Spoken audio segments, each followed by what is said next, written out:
कि सिंथेसिस क्या है। चलिए आइए जानते हैं। अरे सिंथेसिस जानते हैं क्या होता है।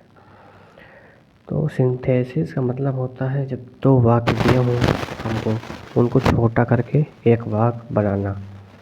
तो इसके अंतर्गत हम कुछ चीज़ें जान लेते हैं जिससे कि सिंथेसिस जो वाक्य होंगे हम कंबाइन करना जान जाएं। सबसे पहले हमारी जो वाक्य कितने प्रकार के होते हैं, मतलब वाक्य में जो वर्ब होती हैं वो कितने प्रकार की होती हैं। अगर ऑब्जेक्ट के आधार पर देखें तो दो प्रकार की होती है, ट्रांजिटिव और इंट्रांजिटिव। ये सब चीज़ें जान लेते हैं जिससे आगे सेंटेंस बनाने में आसानी हो। और इंट्रांजिटिव दो प्रकार की होती हैं।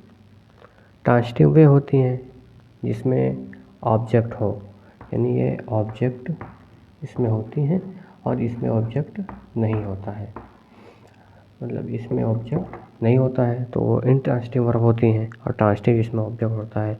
चलिए इसका एक सिंपल सा उदाहरण जानते हैं। उदाहरण इसका हो सकता है, जैसे इसका एक उदाहरण है, राम गोज़ टू स्कूल। ऐसे करते हैं, राम गोज़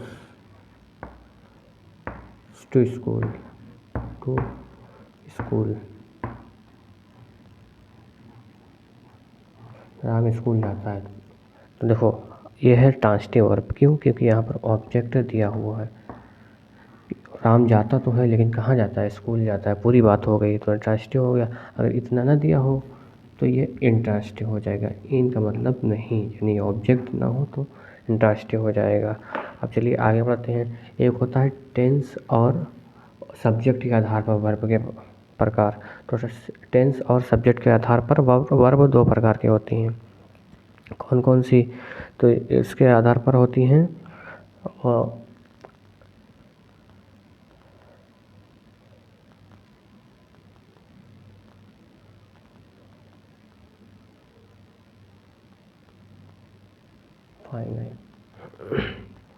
फाइनाइट और नॉन फाइनाइट।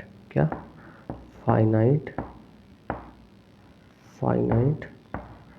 और नॉन फाइनाइट। ठीक है, ये यहाँ पर आ जाएगा नॉन फाइनाइट। तो फाइनाइट वर्ब क्या होती हैं? फाइनाइट वर्ब से पहले जानते हैं। फाइनाइट वर्ब जो वे होती हैं जो टेंस और सब्जेक्ट के कंट्रोल में होती हैं, तो उसे फाइनाइट वर्ब कहते हैं। और जो टेंस और सब्जेक्ट के कंट्रोल में नहीं होती हैं उसे नॉन फाइनाइट वर्ब कहते हैं। और फाइनाइट वर्ब के कोई प्रकार नहीं होते हैं, सिंपल सा होता है। जैसे कि हम कह सकते हैं राम, इसका एक उदाहरण है, Ram goes to school. Goes to घर, आपके इस बार होम कर दो, गोज़ टू होम। ठीक, तो देखो ये जो वर्ब है ये फाइनाइट वर्ब है, क्योंकि हम टेंस के हिसाब से जैसे बदलेंगे तो जैसे कि ये हमारा प्रेजेंट इंडेफिनिट टेंस में है, इसी जगह अगर हम पास्ट इंडेफिनिट करेंगे तो ये हो जाएगा गोज़ का यानी इवेंट हो जाएगा।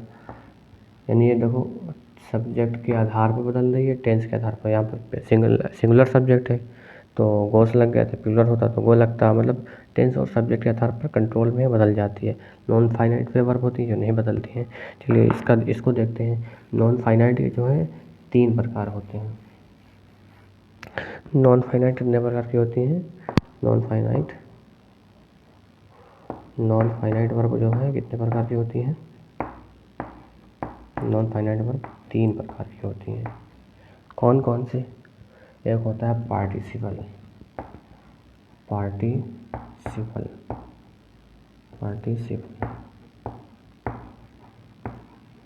एक पार्टिसिपल होता है और एक होता है जीरंड। क्या? जीरंड। अरे हाँ वही जीरंड। एंड एक होता है पार्टिसिपल हो गया, जीरंड हो गया, और एक होता है infinitive. Participle verb, gerund verb and infinitive verb. ठीक, 3 प्रकार की ये वर्ब हो गई। नॉन फाइनाइट के 3 प्रकार हो गए। तो पार्टिसिपल क्या होता है? पार्टिसिपल सबसे पहले जानते हैं। तो पार्टिसिपल वे वर्ब होती हैं जिसमें जब उसका हम हिंदी अनुवाद करते हैं तो हमारा अनुवाद आता है कर करके। हिंदी में जो उच्चारण आता है कर करके, जहाँ ऐसा उच्चारण हमें मिला समझ लो वो हमारी कौन सी वर्ब है, पार्टिसिपल के अंतर्गत आएगा, कर या करके। ठीक, ये आएगा। लेकिन पहचान क्या होगी, ये जो वर्ब होगी, वर्ब फर्स्ट के साथ में, जो वर्ब फर्स्ट के साथ में क्या लग जाएगा, वर्ब फर्स्ट के साथ में आईएनजी लगेगा, आईएनजी लगेगा। वर्ब फर्स्ट के साथ में ये आईएनजी लग जाएगी और समझ जाना कि पार्टिसिपल है। और उसकी हिंदी जब उच्चारण करना तो कर करके वॉइस जनरेट होगी। और उसके बाद में जीरंड का देखते हैं, तो जीरंड में जो होता है इसमें भी आईएनजी लगती है। ये लगभग दोनों सेम है, बस फ़र्क इतना है कि जब इसकी हिंदी उच्चारण करोगे तो हिंदी उच्चारण करते समय कर करके नहीं आएगा, नानी आएगा, नानी नहीं, ना नी एंड ने, नानी ना समझ लेना, ठीक, नानी में आएगा उच्चारण करते समय। अब इन्फिनेटिव की बात करते हैं। इन्फिनेटिव में वर्ब जो फर्स्ट होगी उसके आगे टू लग जाएगा बस। ये जो फर्स्ट वर्ब होगा, वर्ब फर्स्ट के साथ में प्लस टू लग जाएगा, टू क्या लग जाएगा, टू। फिर इसके उच्चारण की बात करें तो इसका उच्चारण देखो, दो वर्ब दी होंगी, पहले वाले वर्ब के साथ में टू नहीं लगेगा, दूसरे वाले वर्ब के साथ में टू लग जाएगा। इससे ये क्लियर हो जाएगा कि इन्फिनेटिव में इसका जब हिंदी उच्चारण करोगे तो हिंदी इसका उच्चारण आएगा के लिए, मतलब कोई काम हो रहा है किस लिए हो रहा है, ठीक, के लिए हो जाएगा। अभी इसके सारे के उदाहरण देखेंगे, अभी फ़िलहाल मोटा मोटा इतना समझ लो, ठीक है। तो इसका उच्चारण जब करेंगे तो क्या आएगा, के लिए। ये हो गए हमारे वर्ब के प्रकार। अब हम बात करते हैं पार्टिसिपल की। सबसे पहले पार्टिसिपल की बात करते हैं। ज़्यादातर इसमें यूज़ पार्टिसिपल का ही है, तो सबसे पहले पार्टिसिपल ही देखते हैं। जैसे जो सिंपल सेंटेंस जब बनाएंगे अलग अलग सेंटेंस में सबसे ज़्यादा यूज़ पार्टिसिपल का है, तो पार्टिसिपल सबसे पहले देखते हैं। तो पार्टिसिपल भी 3 प्रकार की होती हैं। हाँ सर जी, मतलब इन्हों सबको 3 प्रकार के चल रहा है। पार्टिसिपल, अरे तथारी, पार्टिसिपल कितने प्रकार के होते हैं, पार्टिसिपल 3 प्रकार के होते हैं। कौन कौन से, देखो प्रेजेंट पार्टिसिपल, ठीक, present participle and past participle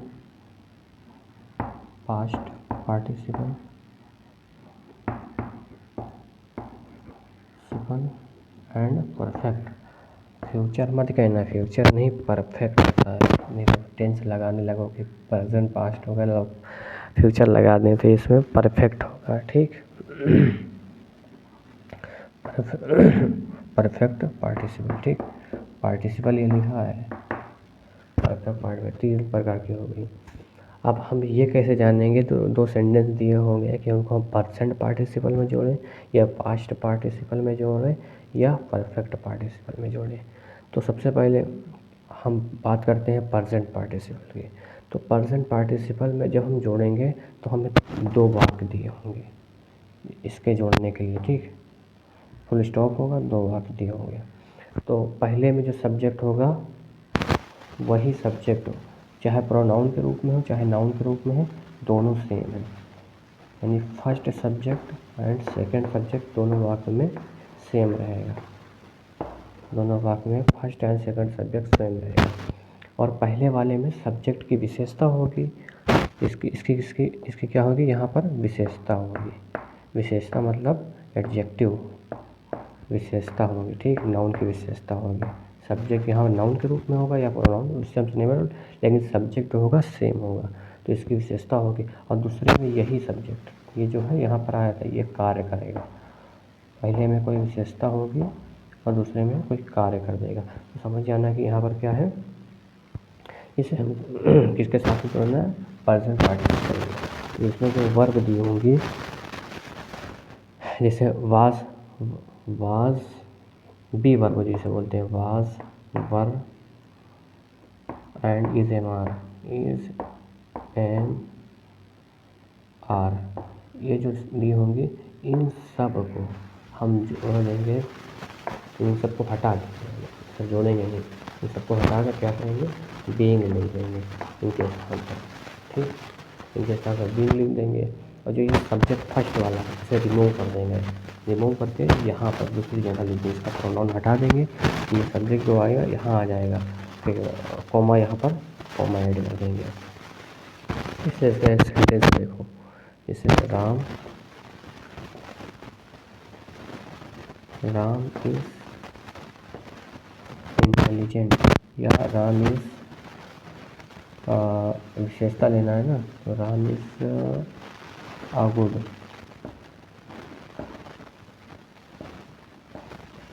good boy कह सकते हो।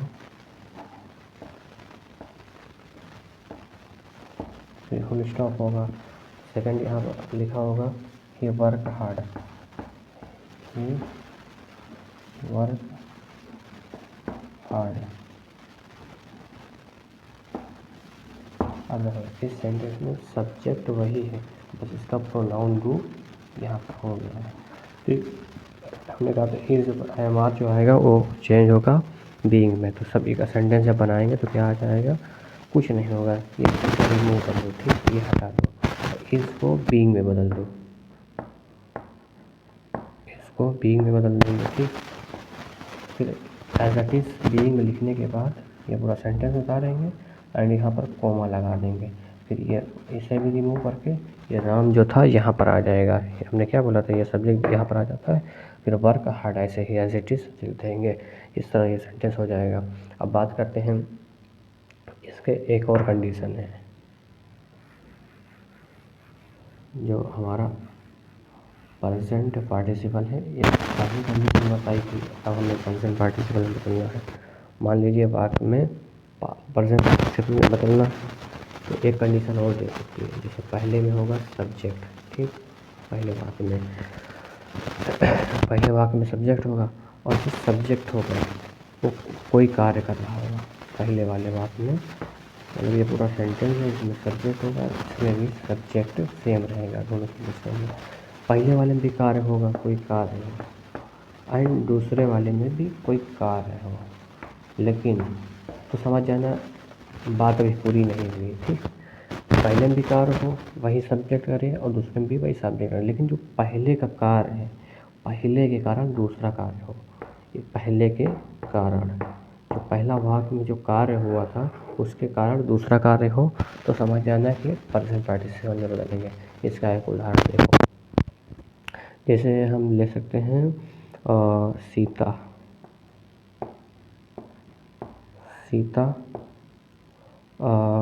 goes to market,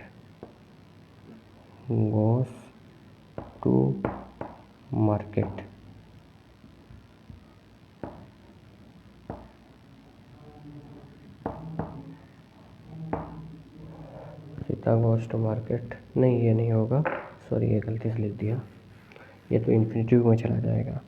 नहीं, जैसे कि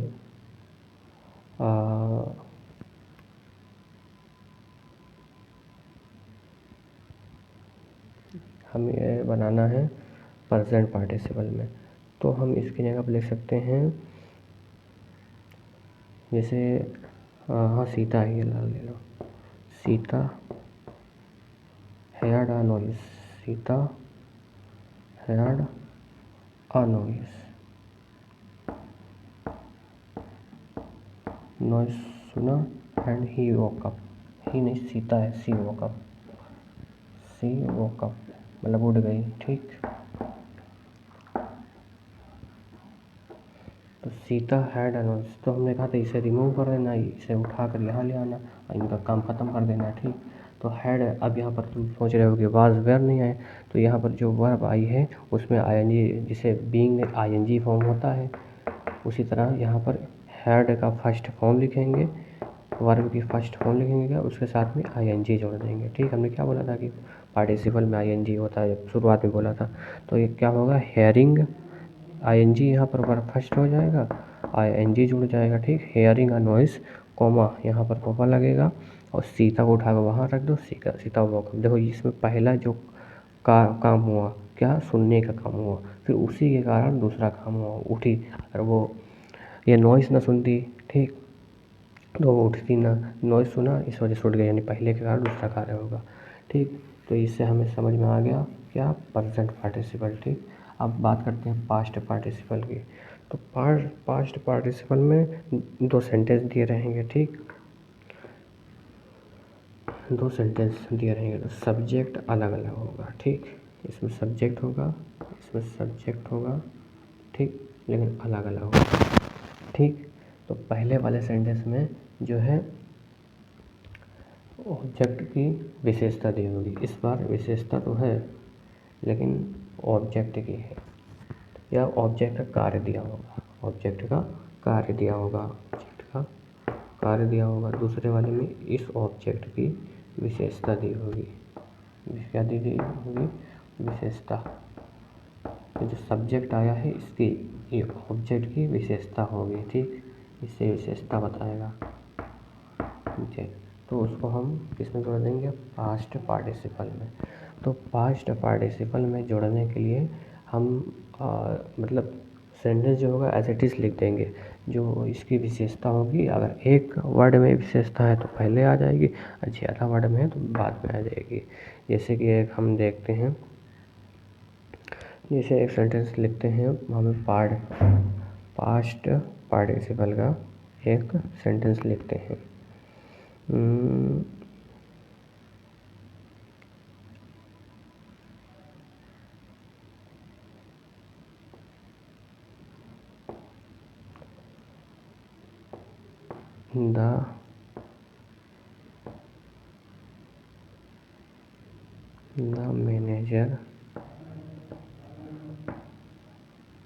The manager helped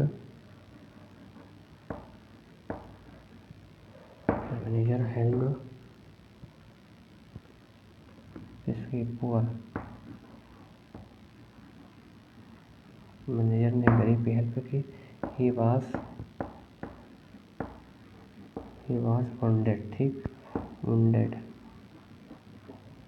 he was wounded, manager की हेल्प की। तो हमने कहा था कुछ नहीं करना है, जो यहाँ पर ऑब्जेक्ट है पुअर है, देखो इसी की तो विशेषता दूसरे में बताई गई है। पहले में कार्य होगा कि मैनेजर ने किसका कार्य किया, पुअर का कार्य किया, क्या करने का, मदद करने का कार्य किया, पहले वाले में कार्य होगा। दूसरे वाले में ऑब्जेक्ट की जो विशेषता यही इसकी जगह पे आया है, तो हम क्या करेंगे, इसको पूरा का हटा देंगे। ठीक, जो वॉन्टेड है ये यहाँ पर आ जाएगा, यानी the manager helped wanted man. ठीक, बस इतना है समझना। और जैसे ज़्यादा, एक से ज़्यादा बच रहे हैं लास्ट में, तो इसको ऑब्जेक्ट के बाद में लिख देंगे। ये हो गया पास्ट पार्टिसिपल। अब बात करते हैं परफेक्ट पार्टिसिपल।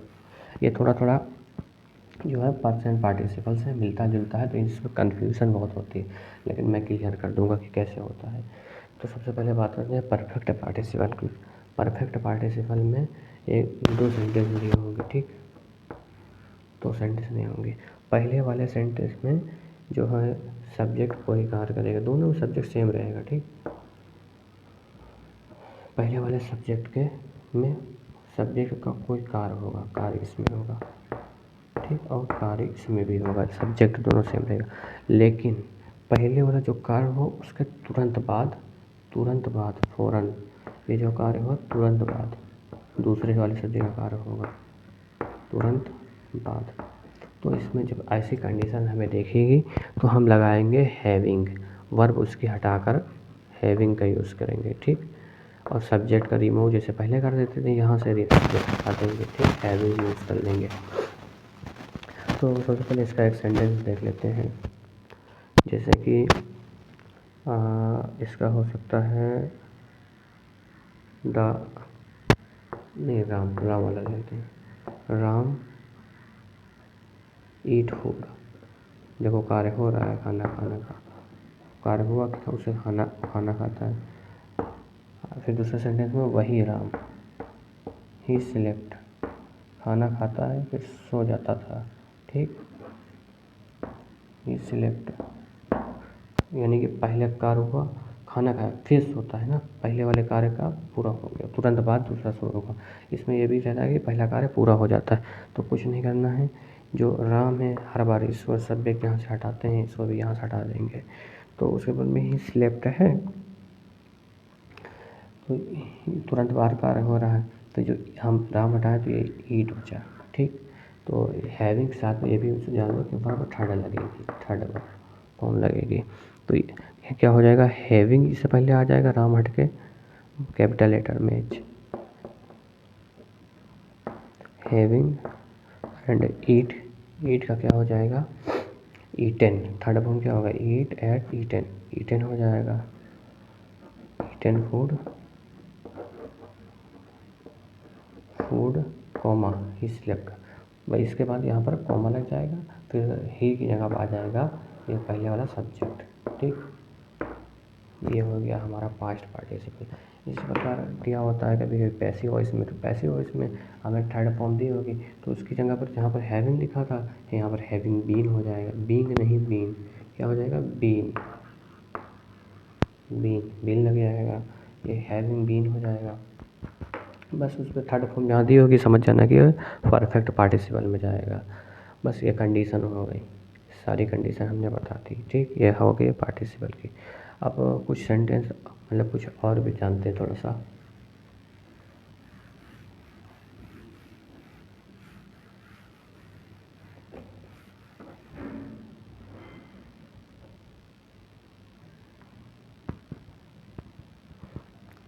देखो पार्टिसिपल से बनाना जान गए, इन्फिनेटिव से बनाना जान गए, अब जानते हैं नॉमिनेटिव एब्सोल्यूट से बनाना।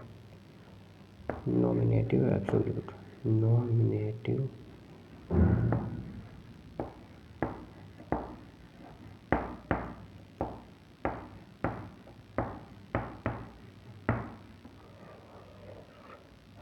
एब्सोल्यूट,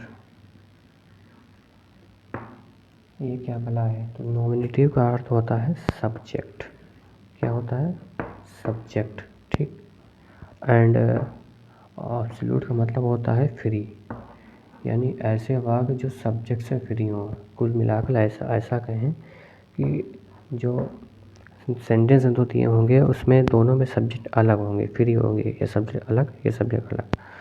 यानी कि दो सेंटेंस मान लीजिए हमें दिए हैं, दो सेंटेंस दिए हैं, इसमें भी सब्जेक्ट होगा एंड इसमें भी सब्जेक्ट होगा, तो जो पहले वाली कंडीशन थी लगभग वही अप्लाई होती, पर इसमें सब्जेक्ट अलग है तो रिमूव नहीं करेंगे पूरा, वैसे ही अगला सेंटेंस शुरू करेंगे तो इसे कॉमा लगा देंगे।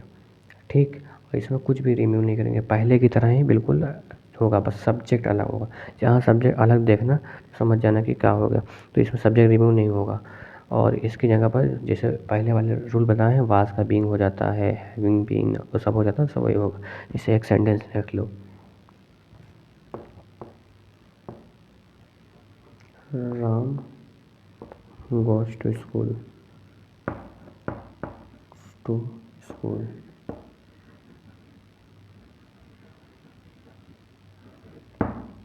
and Sita was weeping। ठीक, was वीप लिख लो। ठीक, तो इसका जो क्या होगा सब्जेक्ट तो रिमूव होगा नहीं, तो ये गोस की जगह पर क्या आ जाएगा, इस गोस की जगह पर आ जाएगा बींग, बींग नहीं आएगा, बींग तो पता वास वार, तो ये हो जाएगा गो के साथ में आईएनजी हो। देखो यहाँ पर क्या होगा आईएनजी फॉर्म आता है, लेकिन यहाँ पर गोस लिखा है तो यहाँ पर थोड़ा सा लोचा है, तो यहाँ पर हैविंग वेंट हो गॉन हो जाएगा, यहाँ पर हैविंग गॉन। ठीक, हैविंग गॉन, जब हमें इस तरह की फॉर्म देखी होंगी तो हम ये लगाएंगे। ठीक, जैसे वाज वेयर होता तो बीइंग होता है, वैसे इसमें गोस की जगह गोइंग नहीं होगा, हैविंग गॉन हो जाएगा। बस ठीक है, इतना फ़र्क आएगा और कॉमा लगाकर अगला वैसे ही वाक्य लिख देंगे। ठीक, अगले वाले वाक्य से साथ में कोई छेड़छाड़ नहीं होगी। ठीक, फिर अब बात करते हैं नॉमिनेटिव एब्सोल्यूट हुआ, अब उसके बाद में फ्रेज इन एपोजिशन में बात करते हैं।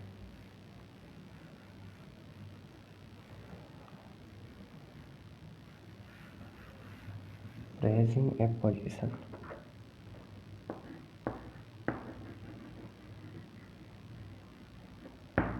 Is in apposition. एपोजिशन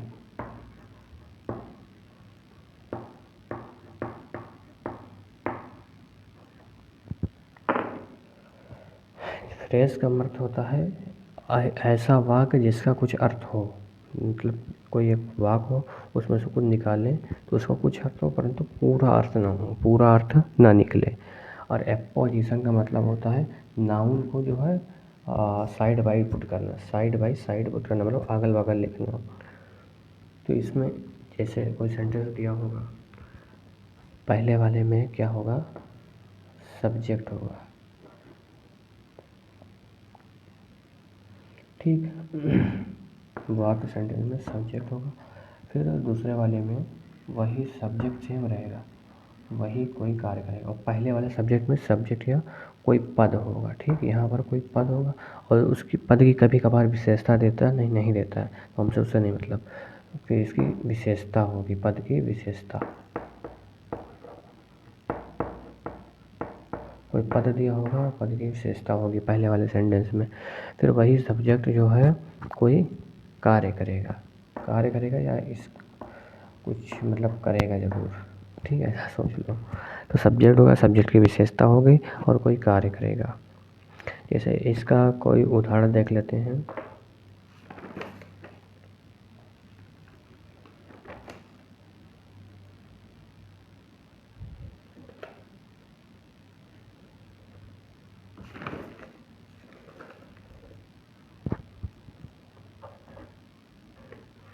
जैसे इसका एक उदाहरण है, अकबर was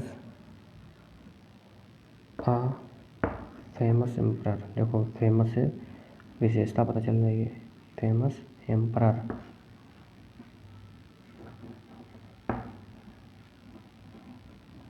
देखो इसको इधर थोड़ा सा लिख दें, यही है, इसके आगे से फुल स्टॉप रख के यहाँ लिख दे रहे हैं, Akbar was a emperor.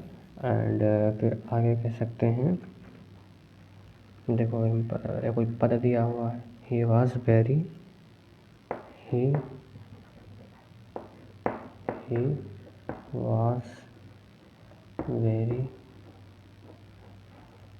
Hard, यह विशेषता होगी या तो मतलब कोई कार्य करेगा, ही वॉज वेरी बोल्ड, ठीक। देखो इसमें विशेषता भी दी होगी, कार्य भी हो सकता है, विशेषता भी हो सकती है, ठीक। तो इसको कुछ नहीं करेंगे। जो अकबर है फर्स्ट नाउन को इधर वाले का नो पोजीशन करेंगे, मतलब नाउन को साइड बाय साइड लिखेंगे और अगले वाले सेंटेंस को एज इट इज लिख देंगे, मतलब कि क्या बनाएंगे, फ्रेज बना देंगे। तो क्या होगा, अकबर, फिर यहाँ पर लगाएंगे कोमा, ये वास हट जाएगा, ठीक। अब फेमस एम्परर हो जाएगा कोमा, अब फेमस एम्परर, फिर कोमा लगाएंगे, ये यहाँ पर ही हट जाएगा, वाज वेरी बोल्ड, ये ऐसा सेंटेंस बन जाएगा फ्रेज इन एपोजिशन में। बस यही तक समझते हैं, आगे फिर बाद में बात होगी, ठीक है।